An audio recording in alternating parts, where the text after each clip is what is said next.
Hai, Assalamualaikum. Bubur anak lebah. Macam pertama kali je dengar kan? Bubur ni katanya berasal dari negeri Perak. Atau, mohlah komen. Betul ke dok? Hai, cakap negeri Perak lah pula ya? Jom jemput rasa bubur anak lebah. Ada yang tak pernah rasa kan? Okey, tengok dulu dia punya tekstur. Ni waktu suam-suam dah pekat kan? Kalau sejuk lebih pekat tau. Okey, jom teman saya rasa. Bismillahirrahmanirrahim.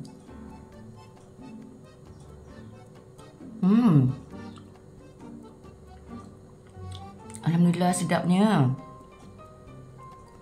Rasa kuah ni, bubur ni semua just nice je manisnya. Saya suka kalau buat bubur letak sagu. Okay, tekstur bubur anak lebah ni dia kenyal-kenyal tau. Tak lembut sangat dan tak kenyal sangat lah. Just nice dia rasa dia.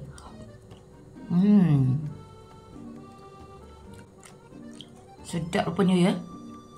First time tau makan bubur anak lebah ni.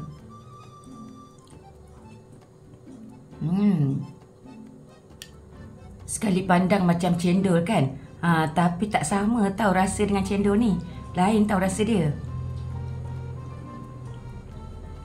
Sahabat semua mesti cuba tau. Memang sangat-sangat sedap. Jom kita tengok bahan-bahan nak buat bubur anak lebah. Mula-mula saya sediakan 2 cawan tepung beras.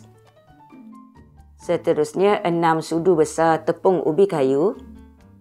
Seterusnya 3/4 cawan air daun pandan. Saya ambil 4 helai daun pandan, blendkan dengan air. Okey. Kemudian tapis. Seterusnya tambahkan sedikit pewarna apel hijau. Kuantiti air pandan yang digunakan bergantung kepada jenis tepung beras. Seterusnya 1 sudu besar air kapur yang jernih. Jangan letak banyak ya, kan pahit pula. Dan yang terakhir setengah sudu kecil garam. Jom kita tengok cara-caranya. Mula-mula kita nak buat dough dulu ya.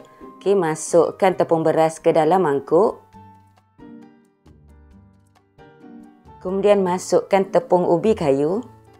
Fungsi ubi kayu ni adalah untuk dapatkan tekstur yang lembut, kenyal dan tak mudah hancur ya. Nak elakkan dough pecah semasa dalam air panas nanti. Kalau guna tepung beras sahaja, dough mudah hancur bila direbus. Tepung ubi akan mudah masak dan juga ringan. Jadi dough anak lebah nanti akan cepat timbul. Maksudnya ianya dah masak. Masukkan setengah sudu kecil garam. Okey, kita kacau-kacau dahulu ke semua bahan ni.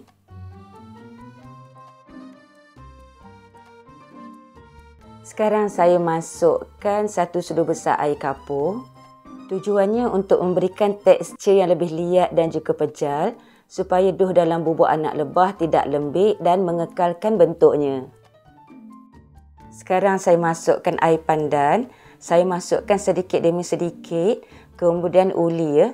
Okey, jangan masukkan sekaligus terus ya. Sukatan air pandan ni mengikut jenis tepung beras yang digunakan. Ada yang serap air banyak juga kan. Jadi masukkan sedikit demi sedikit. Dan tepung beras yang saya guna ni cukuplah guna 3/4 cawan air pandan sahaja. Dan nanti akan dapat dough yang macam kita buat onde-onde atau buah Melaka. Tapi dough ni kena lembut sedikit ya. Kalau dough ni lembut sikit, senanglah kita nak tekan pada acuan nanti. Okay, dough lebih kurang macam ni. Dan saya try pada alat ni dulu.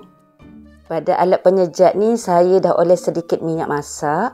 Okay, kemudian saya tekan macam tu. Okay, nampak mudah keluar tu. Maksudnya, dough ni dah okey. Air dalam periuk dah pun mendidih. Kemudian saya letakkan alat pengukus ni ya. Dah berlubang-lubang. Okay, senanglah kan kita nak tekan atas tu. Saya dah oleskan sedikit minyak masak. Sekarang saya letakkan dough anak lebah. Okey, menggunakan senduk saya tekan-tekan macam ni ya. Okey, nanti dia akan turun ke bawah. Waktu tekan-tekan ni saya dah slowkan sedikit api. Okey, lepas tu nanti kita akan kacau-kacau supaya ianya tak melekat ya. Nanti taklah berkumpul di dalam air kat bawah tu.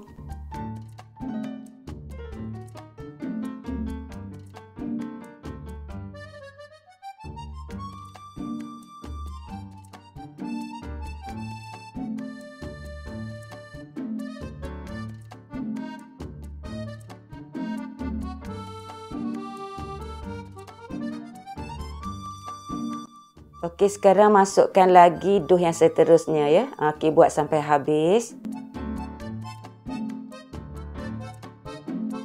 Bila dough ni lembut, senang nak tekan dan mudah jatuh ke bawah.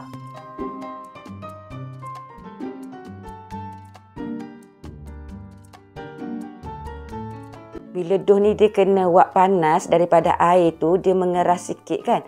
Jadi bolehlah letakkan air panas. Okey, supaya ianya kembali lembut. Okey, dan teruskan tekan.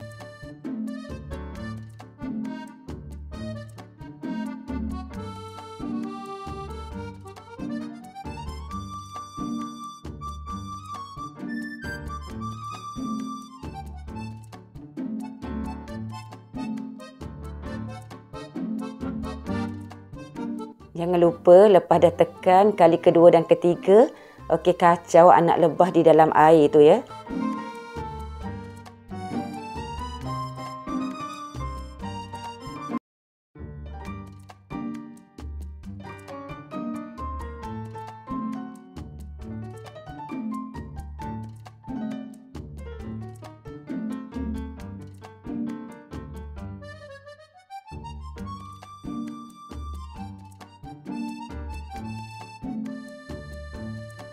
Okey, kita rebus anak lebah ni sampailah betul-betul masak. Bila anak lebah ni dah masak, ianya timbul di permukaan air. Jadi dah boleh ambil. Okey, dan saya masukkan ke dalam air ais ya. Ni nak elakkan ianya daripada melekat antara satu sama lain. Ada juga orang buat, dia tekan anak lebah ni ke dalam santan siap-siap dan dia masakkan kuah sekaligus. Tapi saya ni buat asing-asing. Okey, ikutlah yang mana-mana yang lebih sesuai.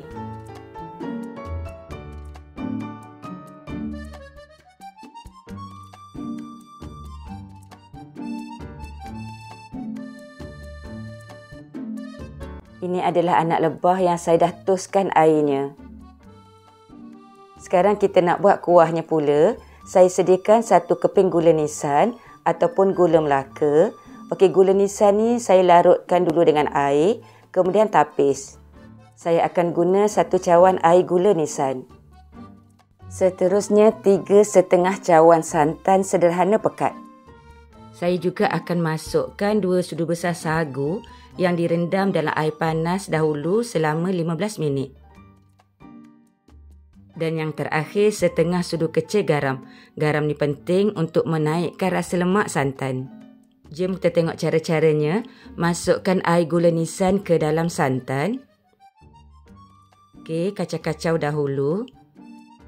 Kemudian masukkan 1 helai daun pandan yang telah disimpul. Seterusnya masukkan setengah sudu kecil garam. Okey, saya kacau-kacau dahulu. Sekarang saya masak bubur anak lebah ni dengan api yang perlahan. Okey, seterusnya masukkan sagu. Kalau ada yang tak suka masukkan sagu, tak apa ya.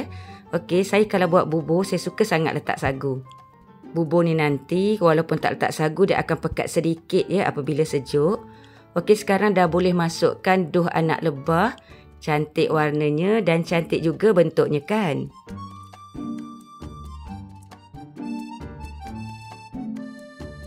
Okey, kacau-kacau dahulu. Dan masaklah sehingga bubur anak lebah ni mendidih. Masak bubur ni kena kerap kacau dan guna api yang perlahan ya. Ini untuk elakkan santan daripada pecah minyak. Waktu ni dah boleh rasa. Kalau tak cukup manis, boleh tambah gula putih. Tapi waktu saya buat ni, saya dah tak tambah gula putih. Cukup dengan 1 keping gula nisan tu. Alright, rasa manisnya dah okey. Bila bubur anak lebah dah mendidih, maksudnya dah masak. Dah boleh hidangkan. Bubur anak lebah resepi saya ni no gluten ya. Sebab tak guna tepung gandum. Sebab ada juga yang alah kepada gluten kan. Jadi kepada sahabat semua, jangan lupa cuba resepi yang sangat best ni.